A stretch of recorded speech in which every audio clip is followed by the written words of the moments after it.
Troy's ROTC expands their program. And students have a chance to help the community. Stay tuned. TrojanVision News starts now. From the High Definition Production Center of Troy University's Broadcast and Digital Network at Troy, Alabama's International University, this is TrojanVision News. Hello and welcome to Troy TrojanVision News for August 25th, 2015. I'm Samantha Charles. And I'm Jordan Elston. Thank you for joining us this evening. Future Troy University students who wish to pursue a career in the armed services will soon have a new option available to them if they choose to go off into the wild blue yonder. Alex Robertson explains. The Air Force has upgraded Troy University's Reserve Officer Training Program from a 2-year plan to a 4-year plan. So the Air Force ROTC program is designed to create second lieutenants for the United States Air Force. Troy University is in a unique program where we used to take just juniors and seniors, but effective in the fall of 2016, we'll be taking freshmen. If they can survive the 4-year program with us, they will be commissioned as second lieutenants in the United States Air Force.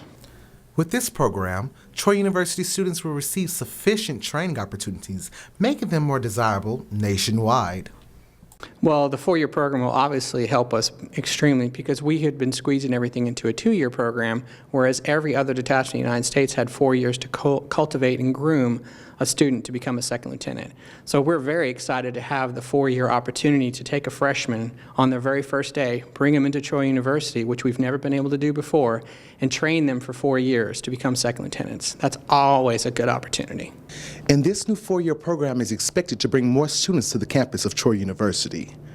Well, previously I'd given a conservative number that we would probably double our numbers, but I have done a prototype of accepting just sophomores in the program, and we've already doubled the detachment size just off of sophomores. So I would imagine we're going to go from the 15 to 17 range probably to the 40 to 50 range when we add in the freshmen and sophomores. So, how hard is it to join the Air Force? I will say that the Air Force ROTC program is extremely competitive. We are the best Air Force in the world, so we only take the best of the best. And nationally, we are about 0.03% of United States citizens ever become Air Force officers. So if you think you're one of the best, you might have a chance with us. Alex Robertson, Troy TrojanVision News. Air Force ROTC will start offering the 4-year program in the fall of 2016. Troy University students have the chance to find ways to help out in the local community tomorrow morning. The Office of Service Learning and Civic Engagement will hold a volunteer fair in the Trojan Center ballrooms. The fair gives students an opportunity to find out what charitable organizations in the Pike County area are looking for volunteers. Coordinator of Service and Learning, Jonathan Sellen, says that volunteering can help students become better members of society. Yeah, we understand that students are going to graduate and go literally all over the world, and if we can teach them kind of the process and the importance of community involvement and civic engagement and how to work with others from a diverse background to address those issues, then I think we've been successful. The volunteer fair will be from 10 to noon in the Trojan Center ballrooms. All students are welcome to attend. Troy University's homecoming game will be on October 17th. But before their game there is a week worth of competitions building up to the big game. That's right, Samantha. And now is the time for any of Troy University's student groups to sign up to be a part of the competitions. Devereaux Bogart takes a look at how groups can apply. The Trojans kick off their football season Saturday, September 5th, which means homecoming is just around the corner, and planning and coordination is in full swing. With a can drive, blood drive, scavenger hunt, and many more events planned, Ashley Larimore wants all students to know they are welcome to participate and encourages everyone to get involved. Getting involved, they can just come by the SGA office. If they don't necessarily have an organization that's really involved with homecoming, they can come by the SGA office, or if they've got an organization that's involved, they can kind of use someone like the president of their club or something to really kind of get involved. Along with the classic dance and skit competitions, there are going to be some new events this year students can look forward to. Of course, students can always come out and watch our skit performances and our dance performances, and then they can also come watch something new that we're doing this year, where we're gonna have like an open mic type thing called Who's Got Sound, where students can come and watch just various performances. Laramore says while they're excited about implementing the new ideas, they are also happy about honoring old traditions. I really am excited about our theme. Everyone can relate to music in some way or another. So the fact that we're tying in music so much, I think that that's going to create a really good sense of unity on our campus and celebrating 50 years of the Sound of the South. Deborah Bogart, Troy, Trojan Vision News. Homecoming packets are available on the SGA Trojan Connection webpage. You can access the page by visiting the SGA's website at troy.edu/SGA. The homecoming packets are due by Tuesday, September 8th at 5 p.m. And now taking a look at news from around the state.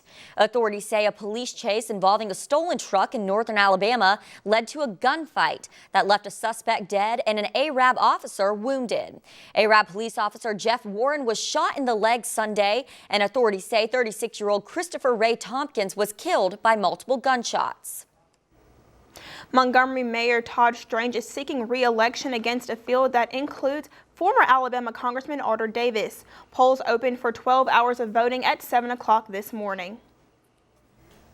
And the Alabama Secretary of Law Enforcement says proposed agency budget cuts could lead to closures of driver's license offices throughout the state next year. Spencer Collier told a news conference yesterday in Scottsboro that the $40 million in funding proposed during the last session is inadequate.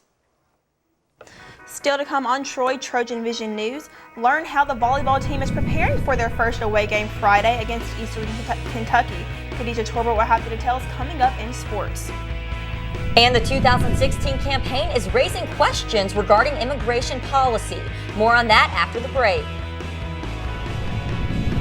The already emotional immigration issue fires up a larger feud between GOP rivals. I'm Craig Boswell in Washington. That's coming up.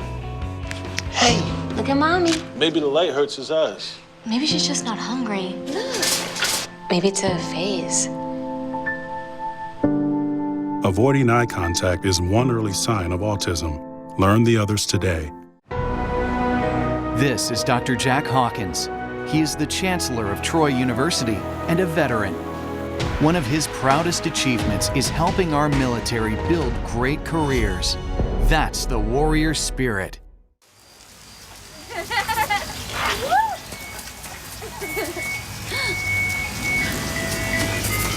Mom, can we get some ice cream? Please, Mom, please. No, we're having dinner soon. Please.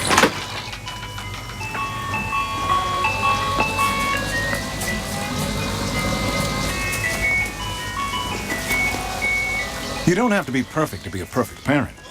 There are thousands of children in foster care who will take you just as you are. Now, the latest in Trojan sports on Troy Trojan Vision News. Is right around the corner, and for the Troy football team, it's less than 2 weeks away. With a few positions still up for grabs, the Trojans continue for preparation for their first season under head coach Neil Brown. The Trojan football team scrimmaged for the final time Saturday, and the Trojans are starting to fine-tune their roster. You know, we've got two older guys in Brian Holmes and Jarvis Bentley, and they've got to decide they want to come to work every day. And they've shown flashes of greatness. And then we've got a competition, obviously, on the O-line on our right side. Our left side set through the center. Right guard and right tackle are still up for grabs, and those will be probably right up to the NC State game. Defensively, and who's going to be the other starter at safety? It's going to be our starting corners. We played 4 throughout camp. It's hard to play that many and play them a lot of snaps, so that job's up. And then D tackle. The 2 freshmen are making moves. Sanders and DeMond Kemp, both those guys are making moves at D tackle, so we've got to figure out what the rotation is going to be up front. Drops from wide receivers Saturday showed a lack of concentration throughout this scrimmage. Today, it was a lack of concentration, by our receivers. We dropped 3 or 4 in warm-ups. We've caught the ball about 89 to 90% in practice, which is about what you want. You'd like to be 100, but we throw the ball a good bit in practice, and our catch percentage is almost 90%.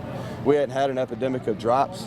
Today was the highest number we've had, and we had 4 of them probably within the first 3 drives of the game, and we had a bunch in warm-ups. So anytime you're dropping the football, it's a lack of concentration, and some of our older guys are the ones that made drops, and they lacked concentration during warm-ups today. The Trojans will kick off the season on September 5th against NC State. The Troy soccer team wraps up a 3-game stretch over 5 days with a game on the road at Alabama State on Tuesday night at 7 p.m. Troy, with a 1-1 record, enters the match coming off a 1-0 loss on the road at Alabama on Sunday night. The two teams were scoreless until the 77th minute when the Crimson Tide found the back of the net from 5 yards out for the go-ahead goal. Alabama State 0-1 lost to Georgia State 5-0 in its home opener on Friday night. The Hornets finished 11th and 10 last season with a 7-3 finish in conference play. Troy leads the all-time series with Alabama State 9-0. 4 of the 9 Trojan wins have been on the road in Montgomery. For more information on Troy athletics, visit www.troytrojans.com. The soccer team is already 2 games into their season, but the volleyball team still has yet to play game 1. That will change this Friday when the team hits the road for their season openers. Kristen Carpenter gives us a preview of the Trojan season. The Troy volleyball team is getting ready for the 2015 season.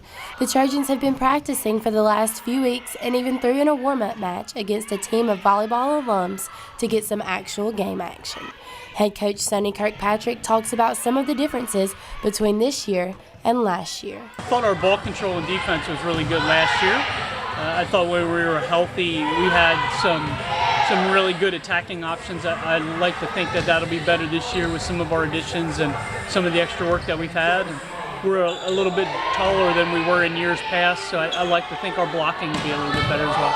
Kirkpatrick also says that he feels like this year's volleyball seniors have been extremely great mentors for the upcoming players. The seniors we had last year did a really nice job of showing them what to do when they were juniors, and hopefully they're going to keep that tradition going. And with all of the preparation comes the moment to actually put it into practice with their first matchup against Eastern Kentucky. Eastern Kentucky's a really good team. They won over 20 matches last year. So it'll be a challenge for us to go out and see how we do against a team that brings back a lot of players from last year. Kristen Carpenter, Troy, TrojanVision Sports. The Trojans open their season Friday afternoon at the Chattanooga Classic against Eastern Kentucky. First tip is set for 2 p.m. in Chattanooga.